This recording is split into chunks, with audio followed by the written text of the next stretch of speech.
Est-ce que ça vaut le coup d'acheter une voiture à l'est de l'Australie pour ensuite la faire immatriculer à l'ouest pour enfin la revendre? Alors ce qu'il faut savoir, c'est qu'à l'est de l'Australie, eh bien tout simplement c'est là où il y a le plus de réglementation. Il faut faire par exemple des contrôles techniques réguliers sur les voitures et au niveau de la revente, il faut refaire un contrôle technique. Donc c'est des coûts supplémentaires, mais ça vous permet d'avoir une voiture qui est dans un bon état. De l'autre côté de l'ouest, c'est un peu le Far West. Du coup, eh bien vous achetez vos voitures il n'y a pas de contrainte et donc vous êtes obligé d'avoir votre mécano pour vérifier vous-même votre voiture parce que sinon vous pouvez vous faire avoir. Donc c'est super chaud d'acheter une voiture à l'ouest. Alors c'est sûr, c'est qu'en termes économiques c'est mieux, mais en fait le problème c'est que si vous avez acheté quelque chose qui ne va pas, genre il y a un joint de culasse qui va claquer ou une courroie de distribution qui va claquer qui n'a pas été changée, vous pouvez tout perdre facilement. Donc soit vous êtes mécano et ok ça vaut le coup, mais sinon nous on vous conseille de plutôt acheter à l'est. Si vous faites passer à l'ouest par contre votre plaque, ça vous permet effectivement du coup à la revente d'être beaucoup plus fluide puisque quand vous êtes à l'ouest de l'Australie, vous allez pouvoir échanger votre voiture juste en un transfert bancaire, vous lui filez les clés et la voiture elle est vendue.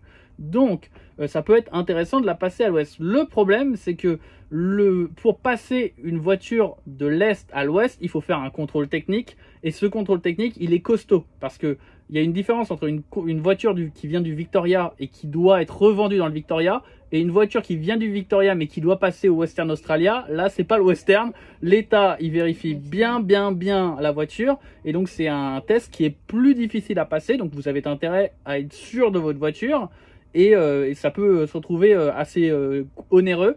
Donc c'est un coût à prendre en compte. Donc nous personnellement ce qu'il faut savoir, on a eu de la chance, ouais, effectivement, parce que nous du coup on a acheté Victoria et on a revendu au Western Australia, on mais s'est pas occupé du changement de la plaque d'immatriculation. C'est la personne qui l'a acheté qui a fait passer le test, mais du coup ça s'est ressenti évidemment sur le prix de vente. Donc nous ce qu'on vous conseille c'est toujours d'acheter une voiture et de la revendre au même état si possible, parce que déjà tous les locaux doivent acheter la voiture et la faire register dans l'état où ils sont. Donc forcément les Australiens ils sont obligés de faire ces changements d'état possibles et ça c'est donc des tests qui sont difficiles à passer et qui coûtent assez cher.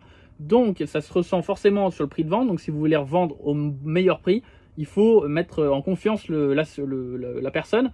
Donc soit vous êtes au Western Australia et vous revendez au Western Australia, soit vous étiez au Victoria et vous revendez au Victoria, soit pareil pour Sydney et vous revendez à Sydney. De ce que j'ai compris quand même, le Western Australia, si vous avez une voiture comme ça, vous pouvez la revendre n'importe où parce qu'il n'y a pas de limite. C'est pour ça que les gens aiment bien aussi celle du Western Australia. Parce que vraiment pour la revendre c'est plus simple parce que tu peux la revendre aussi dans un autre état. Mais à des backpackers, parce que justement, voilà.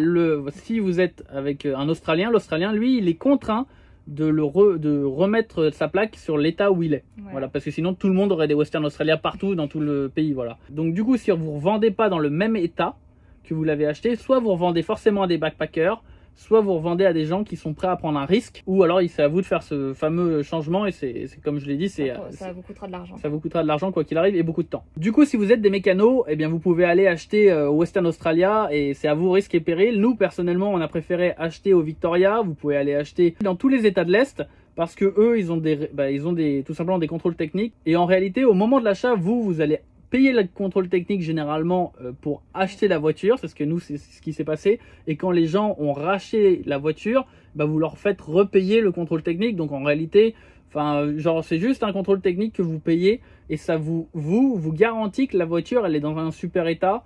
Et pour la revente, si vous faites tout simplement les révisions régulières, quand vous allez la revendre, vous pouvez montrer que vous avez été sérieux sur votre véhicule et que du coup, il ne va pas perdre beaucoup de valeur. Quand on était au Victoria, les voitures se vendaient vraiment comme des petits pains. C'était vraiment la guerre pour trouver une voiture. On a mis du temps à trouver une bonne voiture parce que justement, en fait, il faut être les premiers à l'avoir quand il y a quelque chose qui est bien. Et en fait, sinon, elle part tout de suite. Toutes les bonnes voitures, elles partent en 5 minutes. Du coup, pour nous, avoir une voiture Western Australia qui se revend facilement, on voit pas forcément le gain parce qu'au final ça s'est revendu très facilement, ça s'achetait très bien et ça se revendait très bien au Victoria, donc on voit pas vraiment le gain de passer sur Western à part pour économiser le contrôle technique et les différents contrôles techniques réguliers. Mais d'une certaine manière c'est votre maison et c'est ce que vous allez revendre après, donc maintenir tout simplement une qualité et prendre soin de sa voiture, c'est juste un peu la base. C'est quand même très important, surtout que des fois on se met dans des situations un peu dans le désert et tout ça, donc on a intérêt à avoir un bon véhicule qui tient bien la route. Donc pour moi c'est pas forcément une bonne solution que de faire des économies sur l'entretien de sa voiture quoi. Sachant que justement, ceux qui ont été achetés au Western Australia, généralement, c'est eux qui veulent faire aussi des économies. Donc ça fait plusieurs générations que les gens font des économies sur l'entretien de la bagnole et ça se ressent.